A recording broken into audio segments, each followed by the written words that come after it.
It's the end of January, and I'm excited to tell you guys about my fast and my experience with carnivore.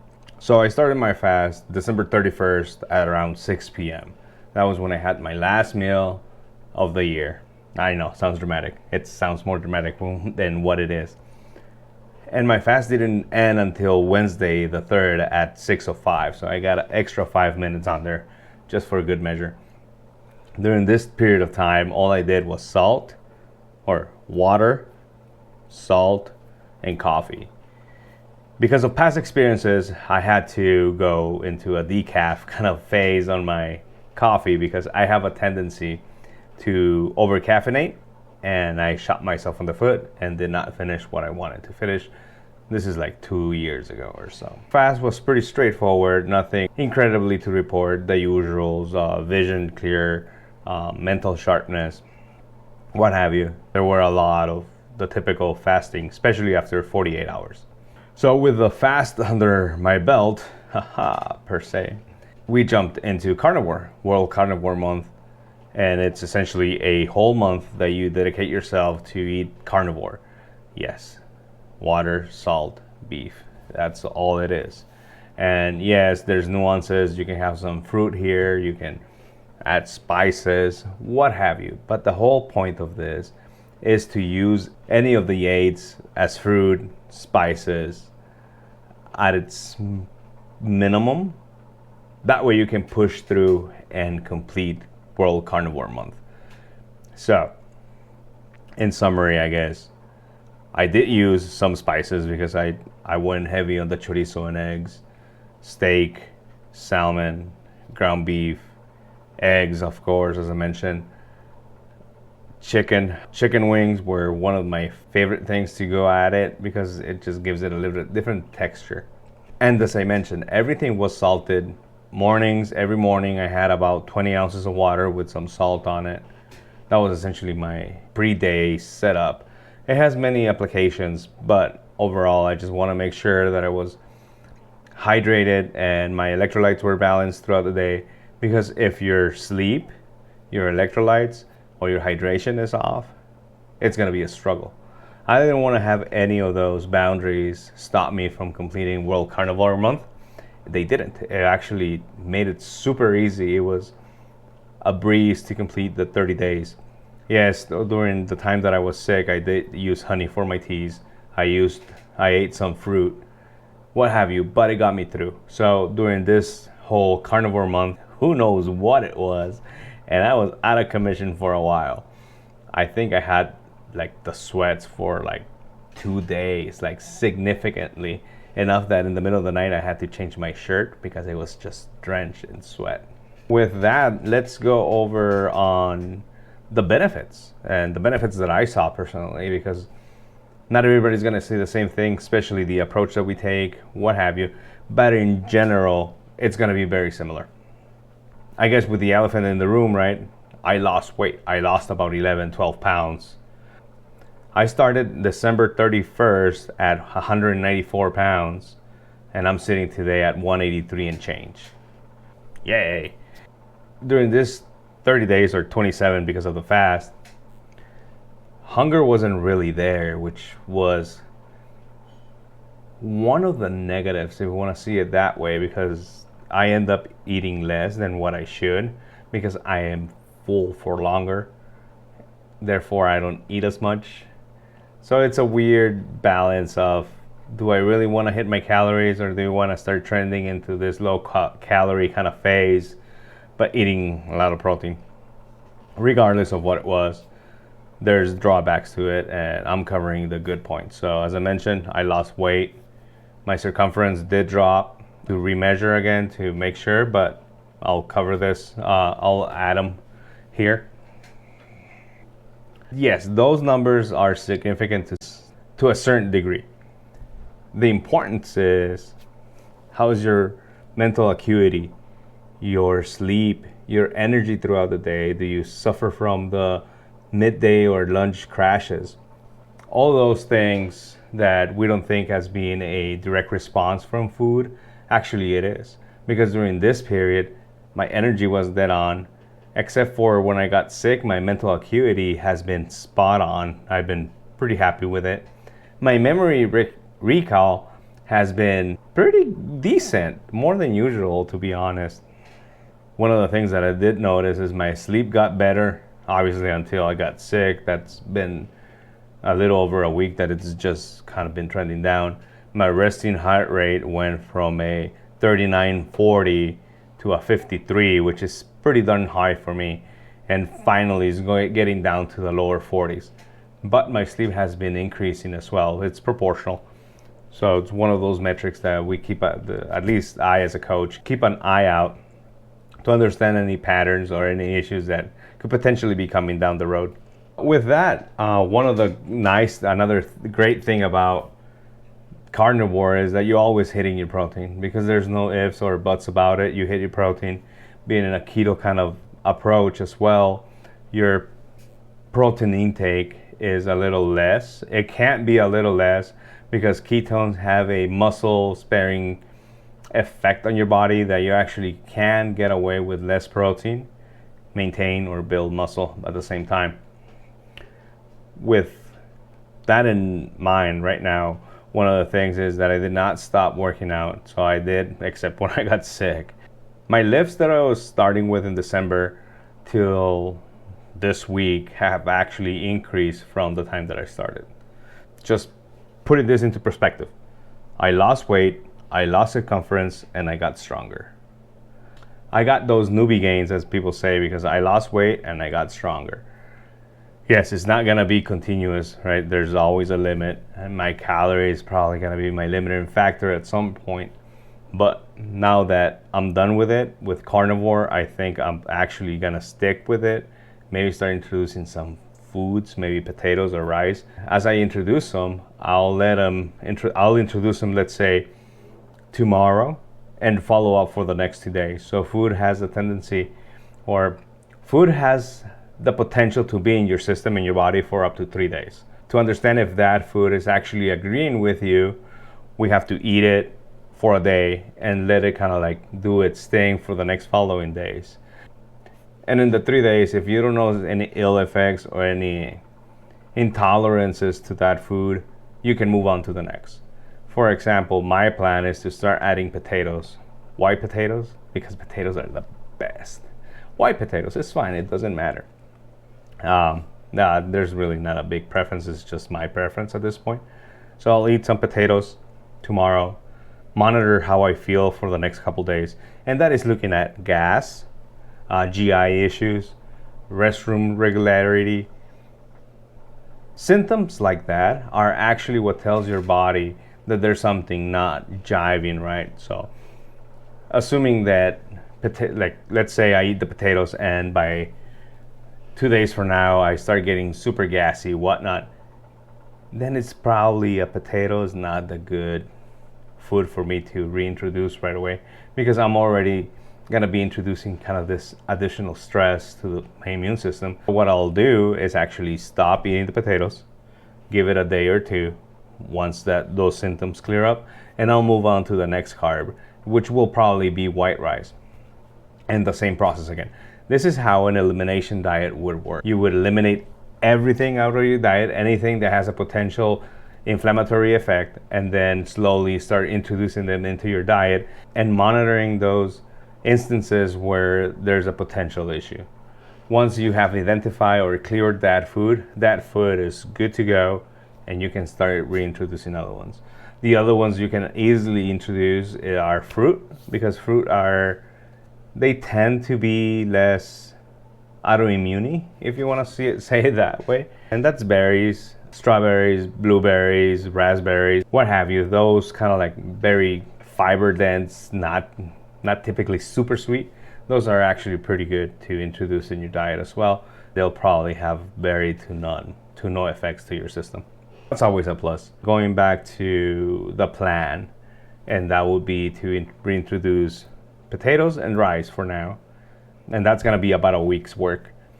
After that, I'll probably start introducing some more greens.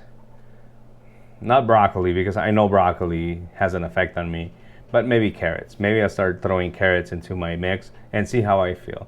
That way I can start building this good menu of what I can eat and be okay with, and then understand also what foods are actually causing me problems.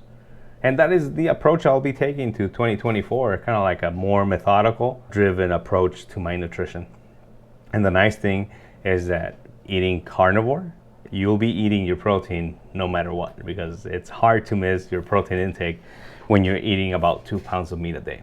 What are the things I did not fully enjoy about carnivore? Not a lot, really, which is weird.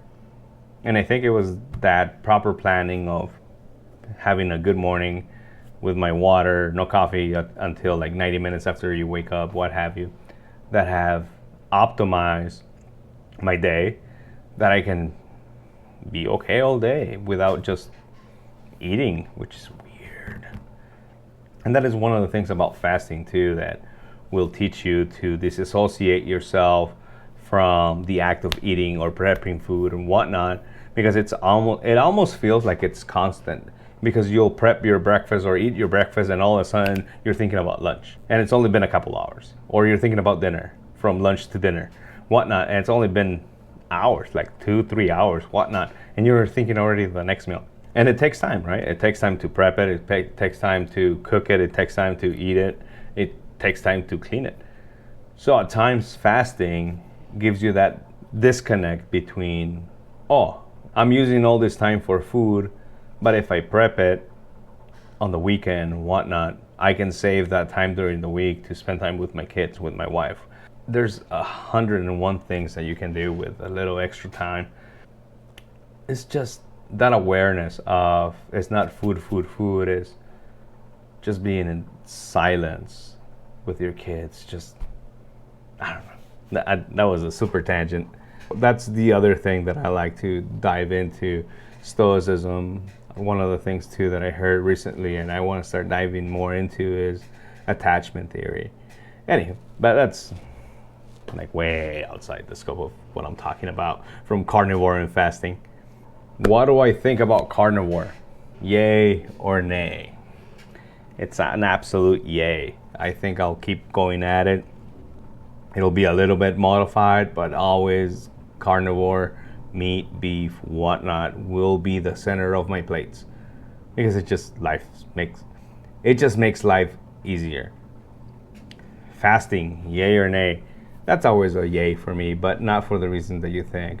The difference between fasting and anorexia are not that far apart. Just think about it. All you're doing is not eating. The sole purpose of fasting is not to eat to lose weight. I do not recommend fasting for you. If you're doing fasting for a wellness approach to things, being mindful of your calories that you're eating, knowing that you're eating at a right maintenance or deficit for a short period of time, what have you. If you're doing it for the wellness and spiritual side of fasting, 100% recommend it. Otherwise, don't do it. It's a slippery road that you get into.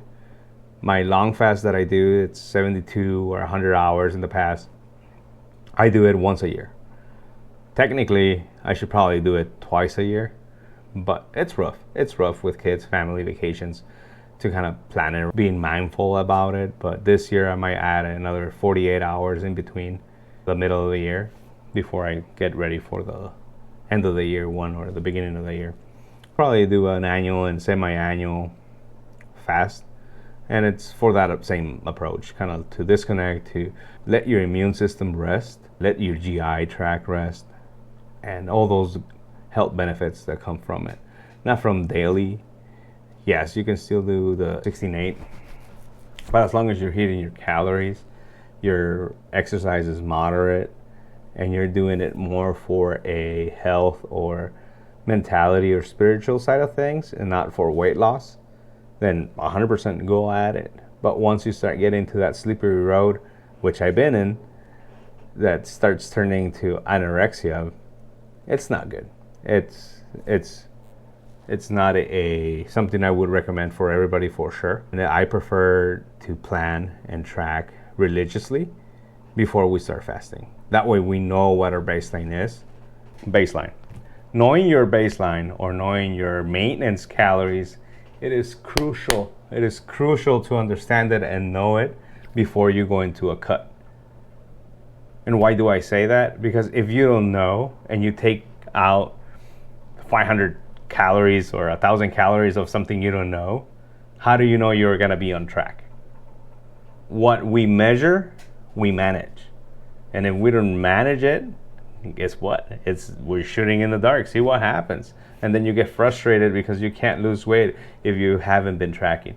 Understanding how many calories you have to eat a day in order to maintain or lose weight, it is crucial. It is imperative for you to know this information.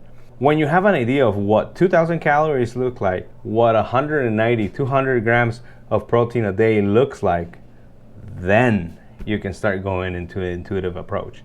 Then you can start actually kind of not logging and kind of being mindful and being aware of how much and whatnot you're eating in order to make progress. One of the quotes that I heard recently and I was kind of in awe, it was that to get lean, to get shredded, does not happen by accident. It is measured, it is calculated, it is executed to precision to get lean or shredded. So think about it. It's not gonna happen by accident. Getting lean will not happen by accident. You have to plan and execute accordingly. All right, so as I close this out, it's getting late and I need to get ready for my night routine. Why is it a night routine probably the most important thing you can do in a day for weight loss, for muscle building, or for bulking? Well, you can probably get away with bulking. So why is the sleeping routine the best and most important thing you can do in a day in order to ensure progress the following day?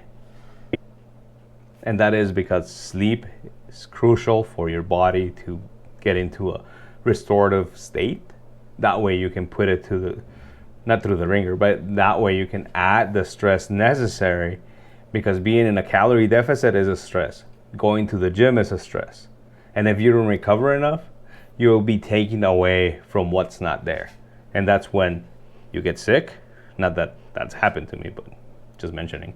That's when you get sick. That's when you get injured. That's when fatigue kicks in. That's when your energy dips. That's when you need to hit the energy drinks more often because you're dragging behind. So you're taking money from an account that you don't have anymore, and you're just getting in debt.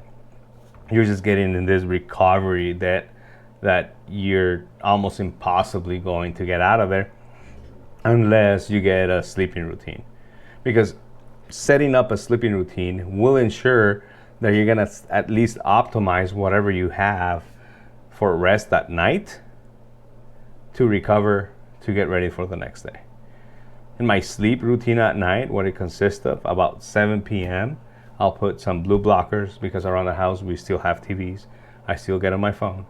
I still get on my computer. We have LED lights everywhere in the house, even though they're orange.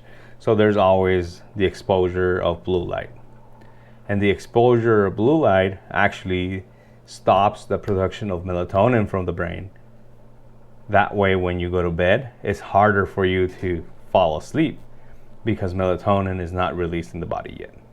That is kind of like a cliff note of how blue light will mess up your night.